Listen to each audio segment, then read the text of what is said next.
Hey guys, I'm here on a nice sunny Sunday morning at the Tehachapi Railroad Depot.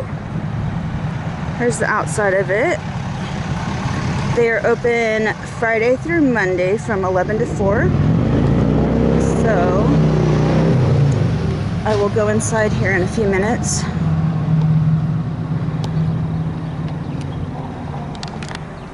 Here's the crossing. We've been checking the cams and there's nothing coming for a little while.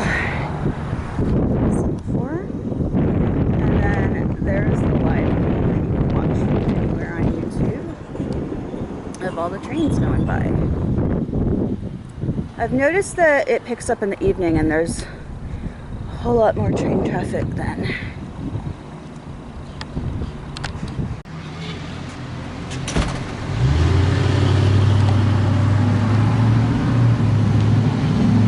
The planks that were saved.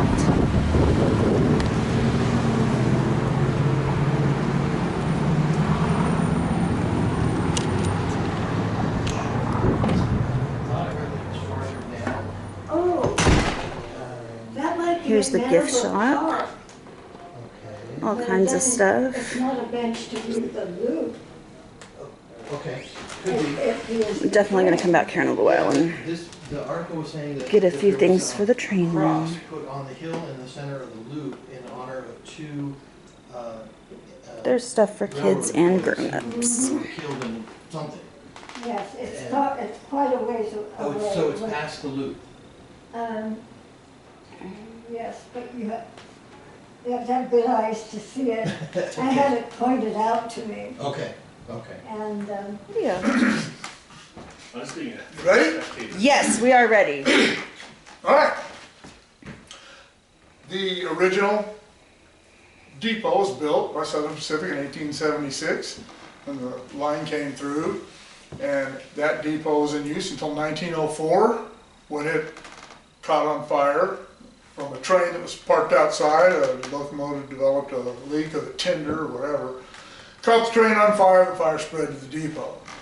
And that happened in 1904, and they replaced it with this building here.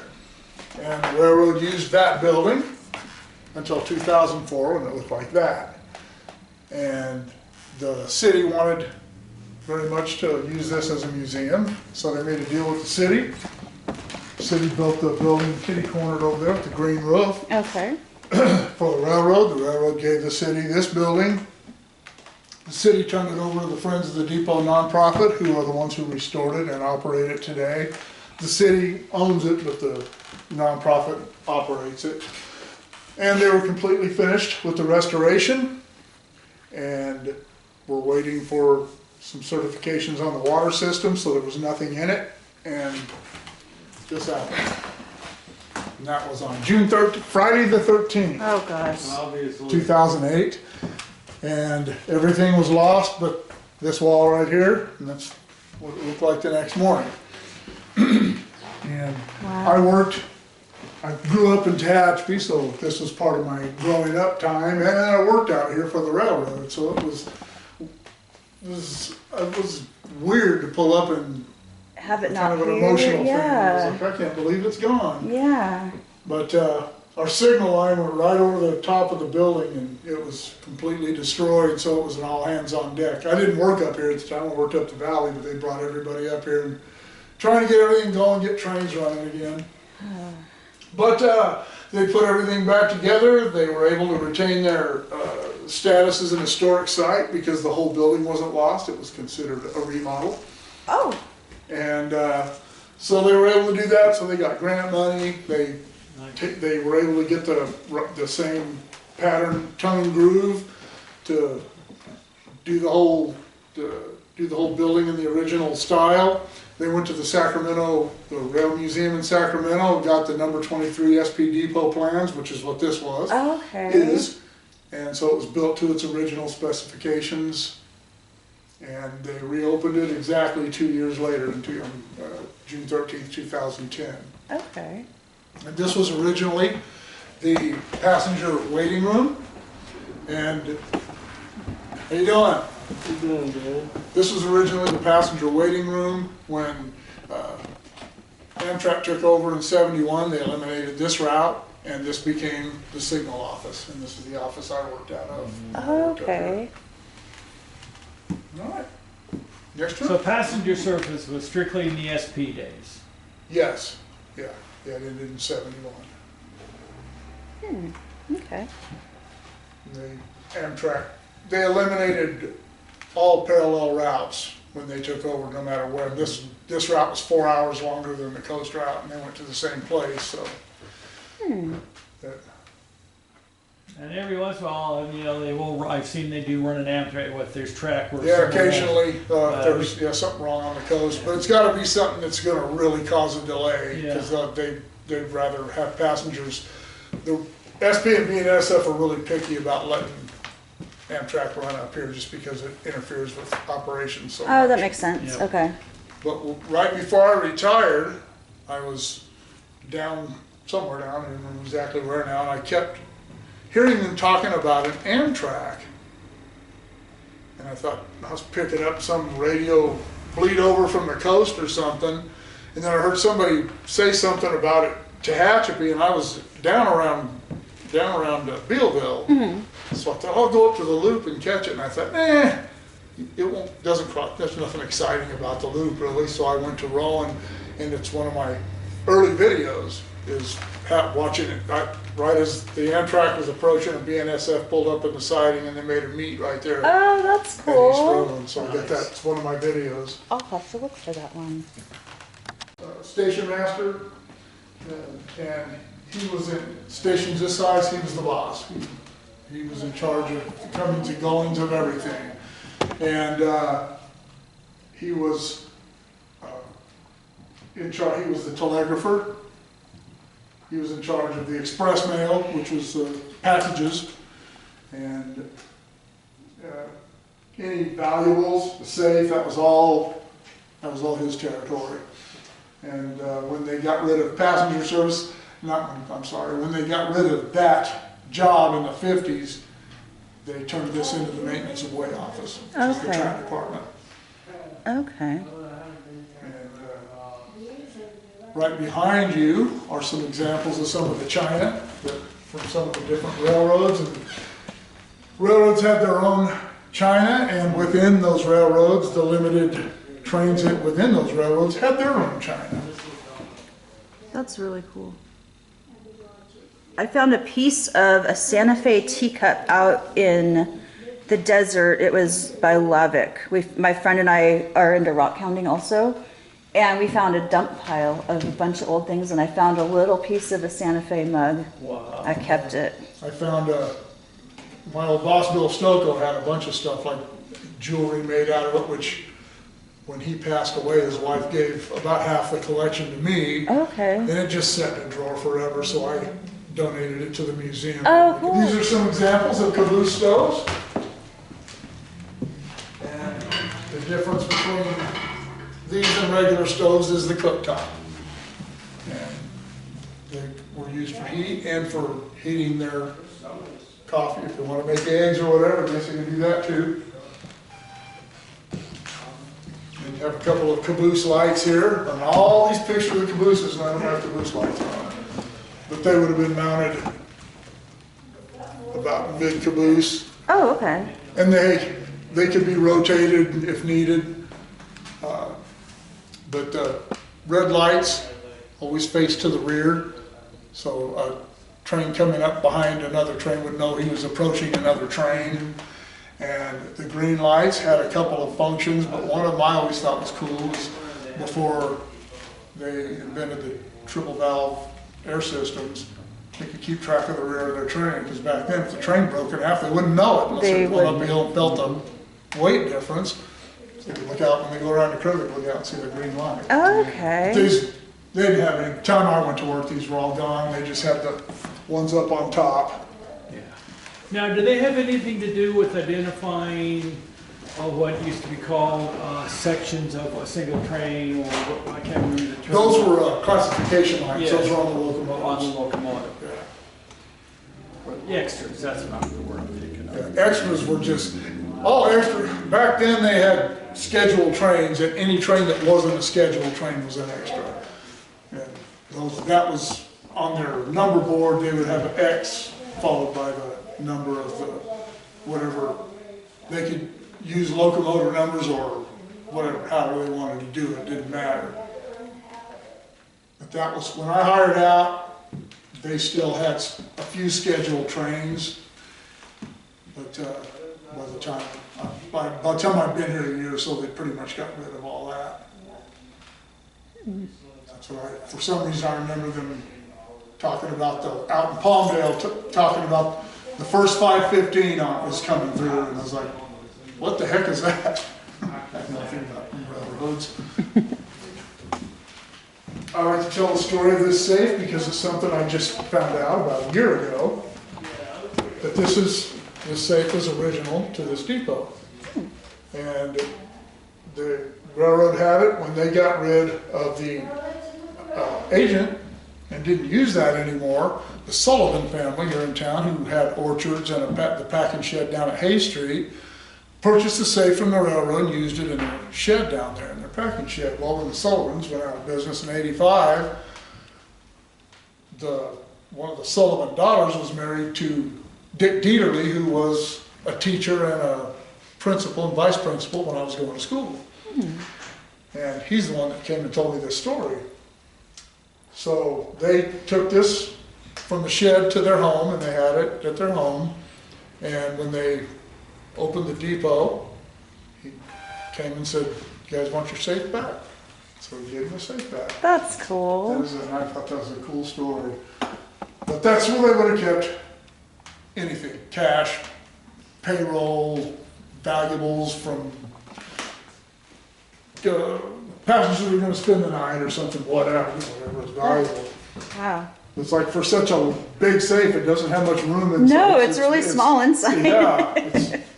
And I'm going to have to call BS on all the cowboy movies that show them blowing one of these doors off. Look how thick that is. Dynamite. Was it in here during any of the fires? No.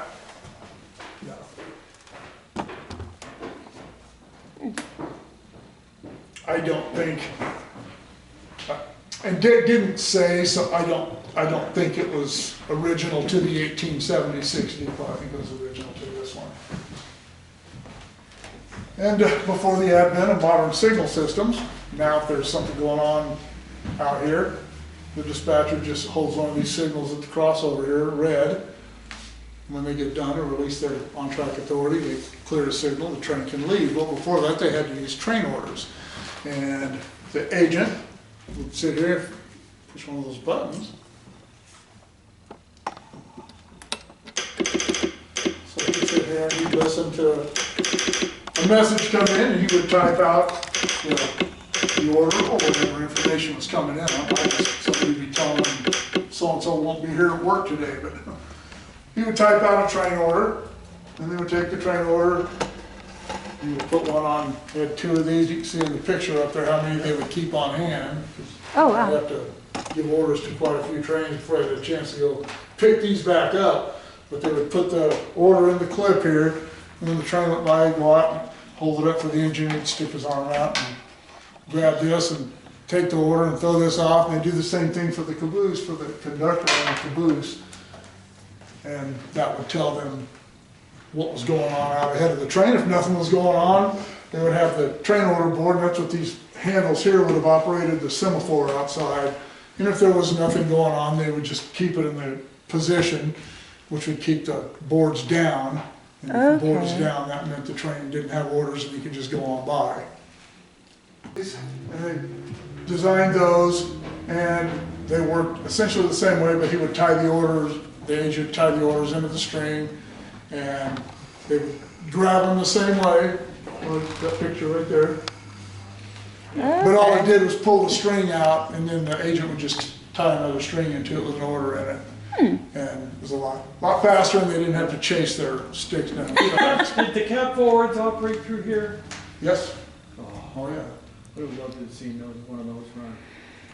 Yeah, it's a shame that they only kept one of them around. And it's never going to run again. If you ever look at the right side of that engine, it's completely stripped. Oh, it's a museum? Yeah. Yeah. Well, over here are, at one time between Bakersfield and Mojave, which is 60 miles, there were 16 stations. Okay. And most of them were just train, road, and telegraph stations. You couldn't, trains didn't stop there, and you couldn't buy tickets or anything. You had to do any business at any time. But those are the ones that talked back and forth to each other about what was going on. And you have a map here from 1967 of the line from, essentially from Bakersfield to Tehachapi. And gives you an idea of all the different curves in the loop and everything you had to do to maintain a 3% grade. Okay. Actually, below 3%. And then the photograph up there is the day shift of the mechanical department, Wow. which they call car department now. But you can see how many people it took to keep steam locomotives running.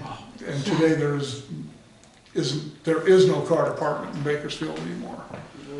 Those are moved up to Roseville and Colton, and BNSF is at, I think, Richmond. They have one in Richmond and one in and then the big one in Barstow. Barstow, yeah. For during passenger days, this was the baggage room, and when they stopped that, this was just our junk room. We just stored tools and nuts and bolts and whatever, hardware, whatever in here. And now it's, I just call it the loop room. But the really great overhead aerial view of the loop prior to the double track project. And those of you who've been down there know now that they've excavated the number one track comes around the side, actually the number 2 track. I never did get you, when Union Pacific took over, Southern Pacific, this was an east-west railroad, and the number 1 track was always the westbound track, and the number 2 track was the track on this side. Union Pacific made it a north-south and swapped the 1 and 2 tracks, and it caused so many problems for the first 5 or 6 years, people being on the wrong tracks, and I've always said, and I say it kind of jokingly, but kind of seriously, Union Pacific hated everything Southern Pacific did, and They just wanted to change they everything. wanted everything, any memory of them gone, and it was bizarre. Union Pacific was a much better organized railroad than Southern Pacific. Southern Pacific was constantly on the verge of bankruptcy. Yes. And we just, every time the phone rang for the last 5 years, it's like, here comes the next round of job cuts. It was terrible. And SP was a more familial place to work, but you know what? I would rather have a secure job than to be patted on the head and told what a good boy I am. Yeah. I don't need all that. But UP it was a structured company, and they had ways they did things, and you were expected to do it that way. They were interested in your opinion, which is fine with me. They hire people to make those decisions. But yeah, they did the double track project here, and I think they finished it in either 2015 or 16. I can't remember. I wasn't working up here at the time. I was in the valley, but I came up here. And I wish I had my channel in and watched them do some of the excavation work up there. They didn't blow anything up, but they did a lot of work up there that got rid of all that. It was a huge project. But they double tracked all the way up here to where the tunnels are. And it's unlikely they'll do any more double track because of the tunnels, for one thing. They would have to either excavate or punch more tunnels. Yeah. There's no way they can get away from it. And the 2 places that they had scheduled for double track between Rowan and Woodford and between Waylong and Woodford were stopped by the environmentalists. And one of them was because they already had the budget to do the one between Rowan and Woodford, and the Chavez Foundation found out they were doing it, and they're the ones that sick the environmentalists on. Which I don't know why it mattered to them, but oh well. What is this ranch here? This was the Loop Ranch. Loop Ranch. This is all vacant now. This whole area was sold to a conservancy. And so they vacated the Loop Ranch, and it's now a nature conservancy, and it's a wildlife corridor. Any chance of them putting an observation, place in there? Not other than this one up here? Yeah. No. Just that one. No, the Conservancy isn't gonna do that. Okay. Yeah. But yeah, so the Loop Ranch is now vacant. I thought, my understanding was they were gonna continue to operate the ranch, but. Yeah, that's, Well, there's actually 3 pieces of property the Conservancy bought. They bought the Loop Ranch, and they bought another one on the other side, and they bought another piece this way, because they're talking about relocating, the plan is down the road to relocate the Pacific Crest Trail over, because actually if you go Pacific Crest Trail, it goes through Santa Clarita area. Yeah. And then you have to transition over to the desert, back over the desert. So if they went across this way, and they did not, in the article, it didn't specify the time frame of that. Yeah. But they're supposed to do something with, and I think there's also discussion about doing one of those animal bridges over the 58. oh, okay. Yeah, that's- that's what I heard. I heard a tunnel. A tunnel or a bridge or whatever to allow wildlife to cross. Because that's what the whole thing with the Conservancy is, so wildlife can migrate to their breeding places and stuff. And it's like, when I were talking about it at first, it's like, well, what about the tracks and the freeway? So, But I don't know, the trains go slowly enough here that you don't see a lot of animals. The only thing you ever really see get hit is cattle, somebody leaves a gate open.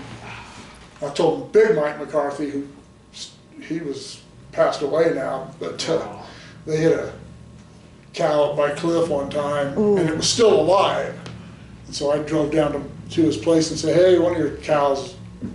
So I gave him a ride up there, and he got his gun and was gonna shoot it. And we were driving up there, and I knew him pretty well too. And I said, so I imagine this is one of the $1 million bulls you were getting ready to sell. He said, oh, they're all $1 million bulls when trains come around. Yep. actually, the only thing that even gets hit on 58 is bear and mountain lions. Mm-hmm. A couple bears get hit down towards Hart's Flat. And I guess that's what, something that the Conservancy is supposed to. But whatever, I got no problem with helping wildlife around here. When they got rid of passenger service, they built a wall in the middle, and this end was the maintenance of waste storage, and the other end was signal storage. And there's some cool stuff over here. I was out shooting videos one day, and I saw that broken knuckle laying there, and I called Doug and said, do you want me to bring that up there? And he said, yeah, sure. So, all right. How much does that weigh? It probably weighs maybe 100 pounds. Yeah. Something like that. It's not extraordinarily heavy, it's just awkward. I was able to carry it up here, so. No, we haven't had the. But yeah, there's a couple of them that are not broken. Those are the pieces that attach to the drawbar. I always thought the thing that broke most of them was when they're starting off and taking up all that train slack, because you get this big 18-inch jerk at the end of the train. Train handling does cause it, but generally, if they have a train with helpers on it, they actually start pushing before they start pulling for that reason, to reduce drawbar strain. And that is, Southern Pacific is the railroad that pioneered helpers and how to use them even back in the days before radios. But I want to see the track. It's like my favorite. Spare helpers along the loop waiting for it all. Yeah, well, they usually looks like, or a railroad, whichever you call it. The ones up here, my understanding were nothing like this. They weren't this serious. But once that kind of heat is introduced to the rail, it changes the structure of the steel, and that's what caused the rail to break. But this, according to this literature, happened in about 30 seconds. Wow. And I've seen them lose traction and cut divots, half an inch deep instantly. So I don't doubt it.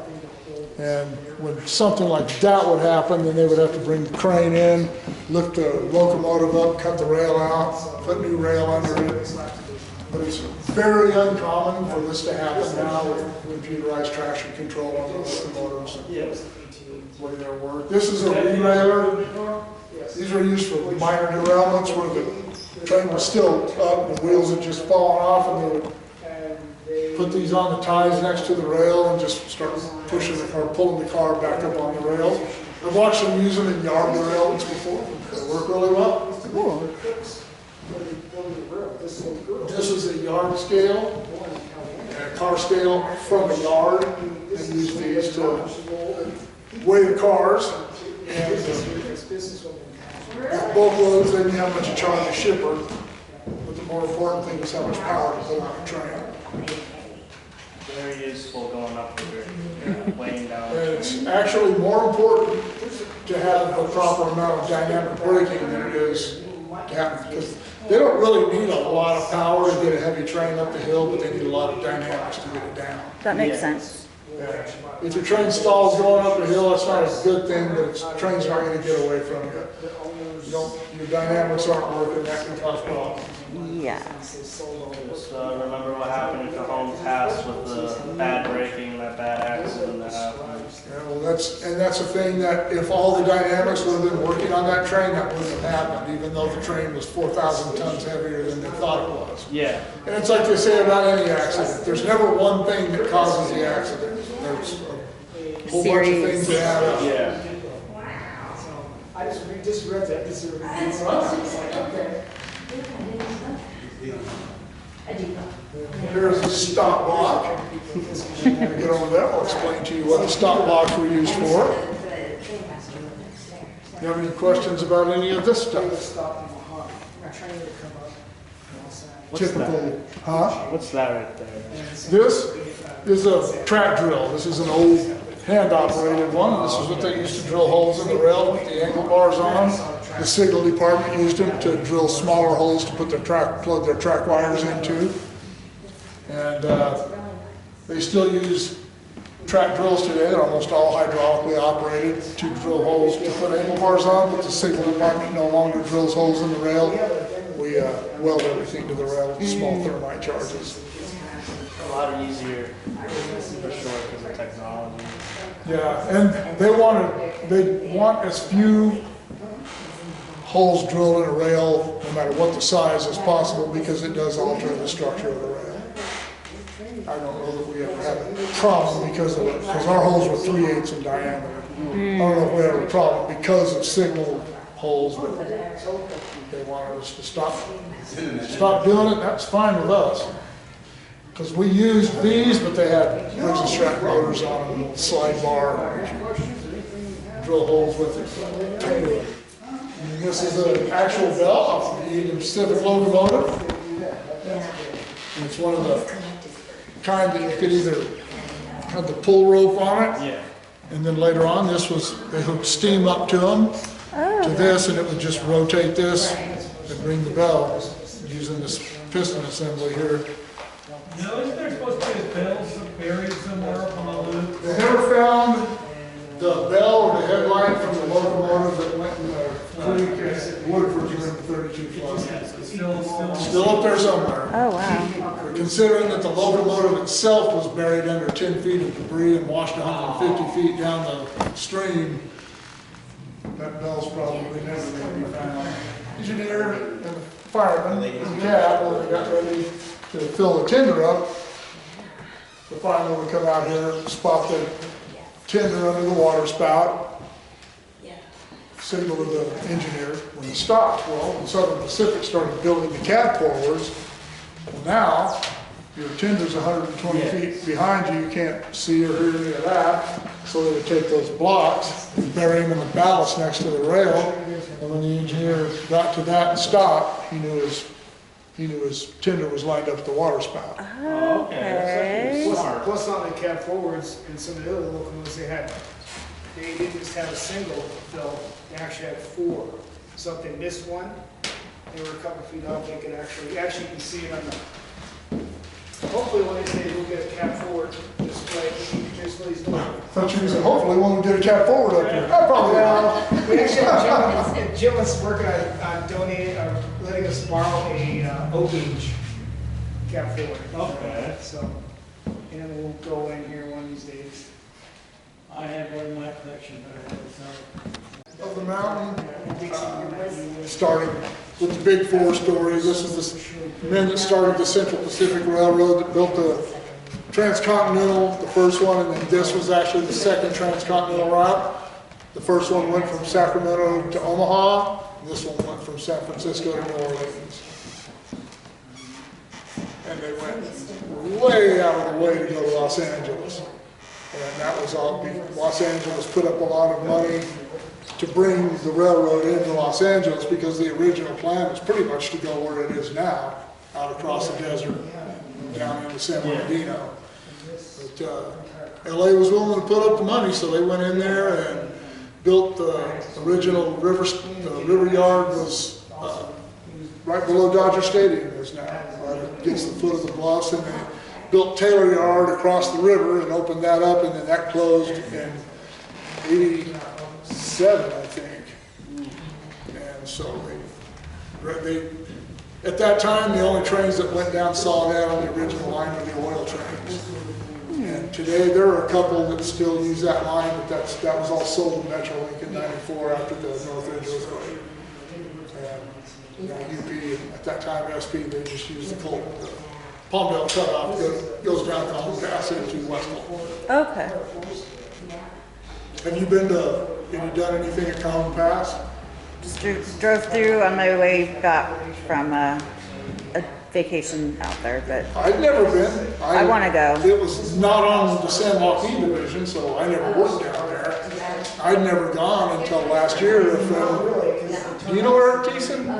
I know the name, yeah. Yeah, he's from Visalia. Okay, yeah, that name. Got to know him, and he invited us. We went down there with he and his wife. Okay. Down to Hill 582, and then up. Yeah, I remember seeing pictures. I remember that. Okay. So that's the first time I'd ever gone there. Yeah. It's pretty cool having all three tracks above you, right there, and then down below you. Yeah, we want to go spend some time out there because, like I said, we were just driving through and we were in a hurry to get home. And I was like, Yeah. what is Back that? in the Santa Fe and Southern Pacific days, UP had trackage rights on on the Santa Fe. Oh, okay. So if you caught it just right, you could catch a UP and SP and a Santa Fe all in the same picture. That would have been So cool. I'm told. I never saw it. And there's some photographs from the 45 flood. This is down at Keene, 32 flood. This is the locomotive that lost the bell and the headlight that were never found. Wow. I don't know if you're gonna find that now after a few decades. No. At least got photo proof. But this is the one they took, that it took them a few days to find, and the Bakersfield High Schools had a geology department that had a Okay. magnetic metal locator, and that's what they used to find that with. Oh. They heard about them trying to find it, and they offered their services, and the railroad said, yeah, give it a try, and they found it. Wow. Lucky. But no one was on this locomotive when it went in. It was sitting in the siding. It was a helper. The crew was this was right across from the Woodford Depot. The crew were in the depot, and the water undermined the siding, and it just fell over in the creek with its tinder and I think another boxcar. But down here, this was the fourth crossing was up above Woodford. This is the third crossing at Tehachapi Creek. This is still the trestle, but that had been turned into a cement culvert, concrete culvert. And then, so when the water got down there was a helper sitting on that. The water started washing over the top of it, turned the locomotive sideways, and there was a crew on that. And there was three of them, two of them perished. Oh, wow. And there's a photograph after the 52 earthquake. This was from the 1983 flood. This was down at Bena. That's when they relocated the track over there. No, they didn't relocate it. They just had to rebuild everything. It's still in the same place. Oh, I must have got that mixed up with the other one where they had to relocate the track due to the flooding. That was down below. That's when they created Tunnel Half. Yeah. They moved up out of the creek up to higher ground down between Oman and Caliente and created Tunnel Half. And in '83, they got rid of Tunnel Half because they decided to double track everything because Illman was a siding and single track up to Caliente. And then when they double tracked it, they got rid of tunnel half. Did you see my video I just did of where tunnel half used to be with the train coming through there? Oh, I remember that. No, I haven't seen that one yet. It's just one of my random train videos. Random train rants. I have a lot of videos to catch up on.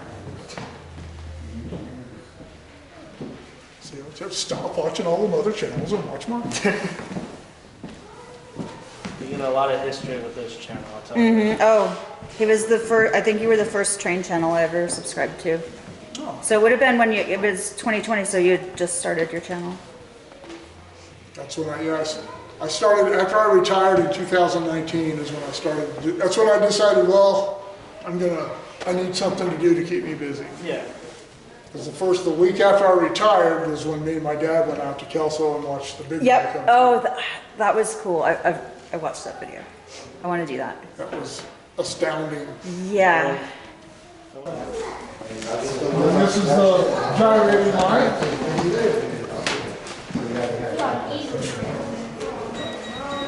Oh, that's so cool.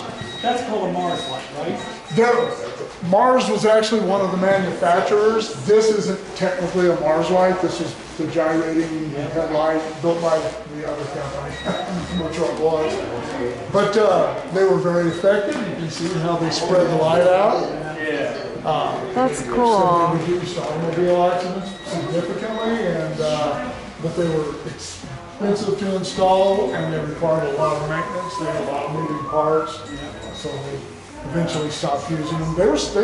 A lot of locomotives still had them, but I can't remember up in the early 80s. But when they would break, they would just bolt them in place. This was one of Bill Stokoe's collections that his wife gave to the depot. The signals out in the signal garden were all Bill's too. She sold those to the city, but a lot of the smaller stuff she donated. This date nail collection wasn't Bill's, I don't know where it came from, but date nails were used to keep track of the age of treated wood projects, mainly ties. Ties they still have a lifespan of 20 to 30 years depending on where they are. Back in the section days, they would put these every few hundred ties.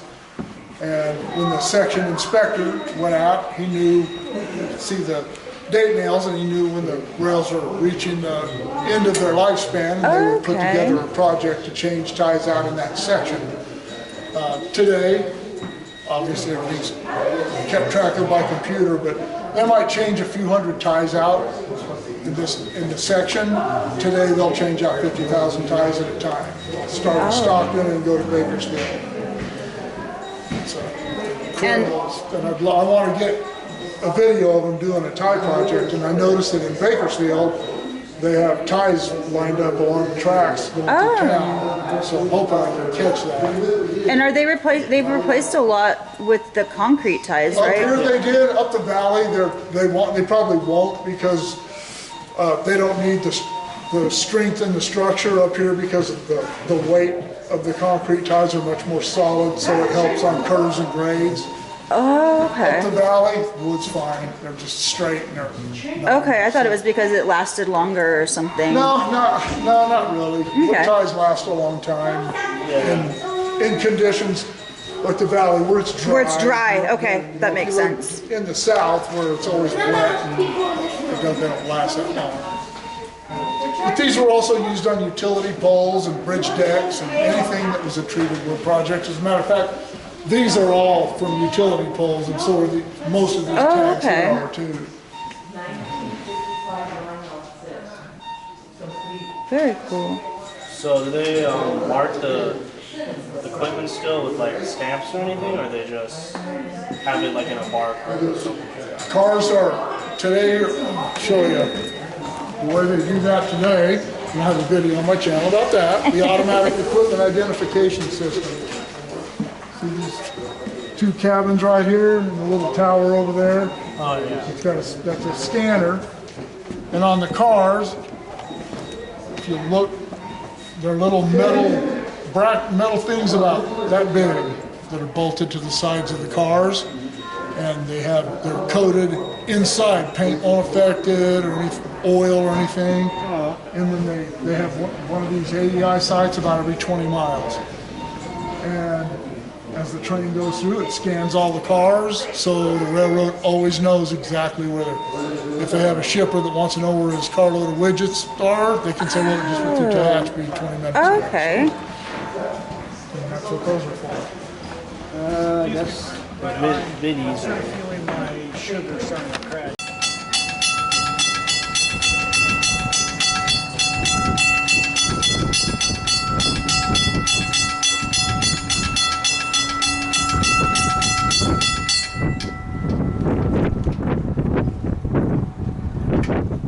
That's cool. Yep, that was working. These semaphore signals, these ones, this would have been an approach signal that would have been used out away from a siding towards a control point. This would have told the train whether or not he was going in the siding or going down the main line. These signals, these semaphores, were replaced by these, and these are called searchlight signals. And they worked exactly the same way. The thing with all the lenses, the difference is in these signals. It's about this big. Has a light bulb behind it that rocks back and forth between red, yellow, and green.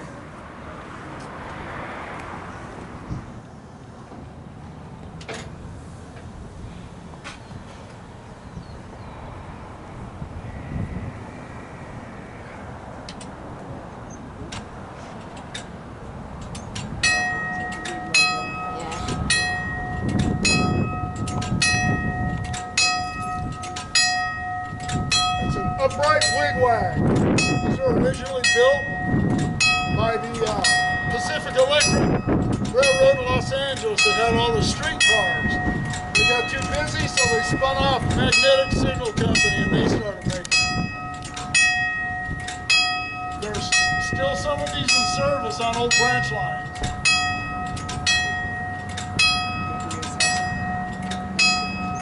Yeah, Mike just got them all up and running.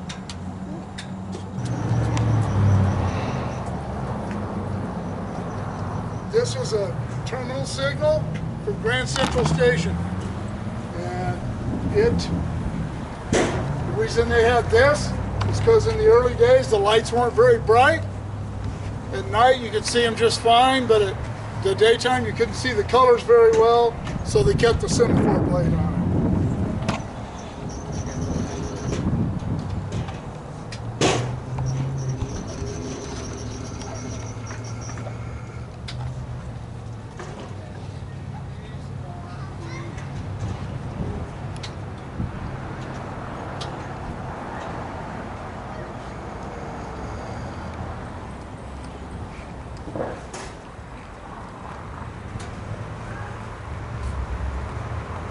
That would have been a leaving signal to go out of a siding or off a main line at a control point back on the single track.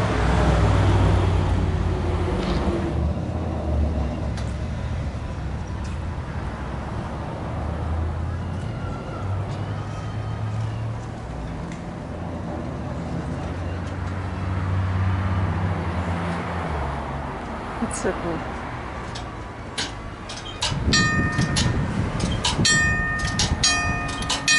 That is called a peach basket wigwag. I've never seen a peach basket, so I don't know if it's accurate. Below you can see the sign that says 2 trains. And I told people that were there that there might be a train parked there. If it continued to operate, there may be a train on another track. And there is a train on another track. A lot of people were killed because they thought a train was stopped and the shooter crossing got hit by a train coming out from behind them. We need that in Fresno. That's so cool. I like that.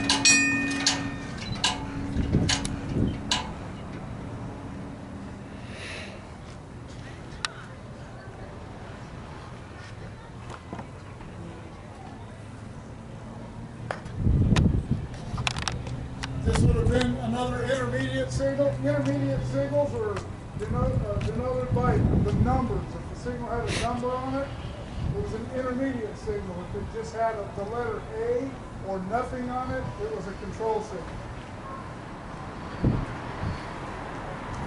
intermediate signals operate automatically.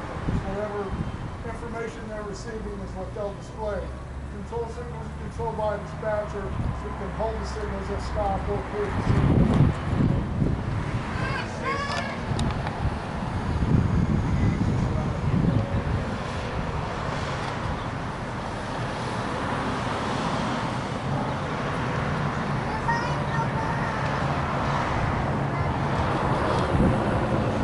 That's cool. Really hard to see it from home.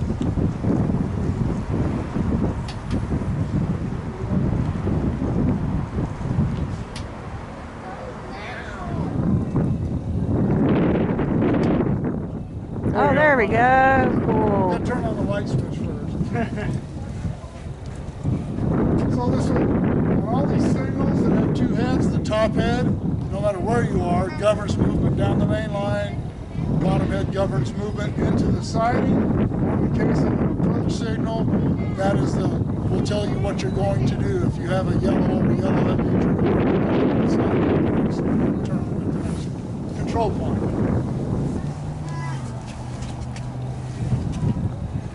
Have a diverging advanced approach.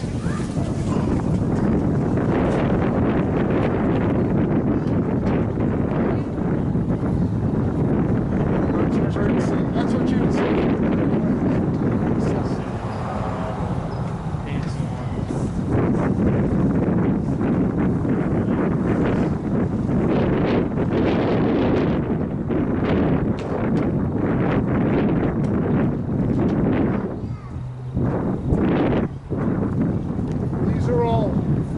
These are motor car indicators. They were set at signal locations, sometimes by themselves. Before the days of high rail vehicles, they used the old motor cars.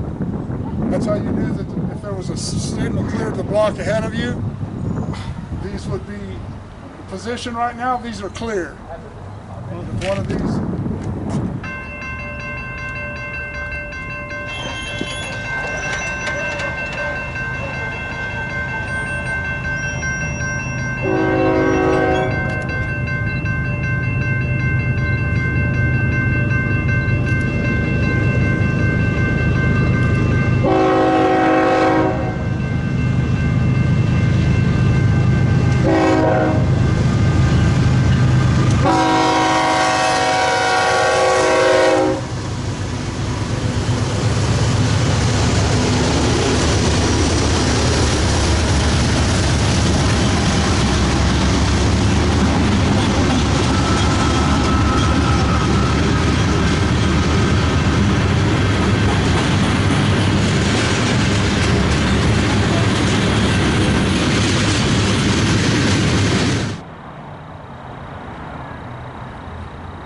Thanks for watching. I hope you enjoyed this awesome tour here at the Tehachapi Train Depot.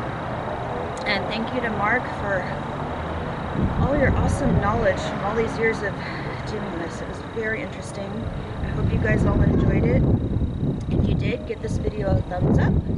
And if you haven't yet, please consider subscribing. I upload a lot of train videos. There will be a lot of videos from Tehachapi coming soon. See you later.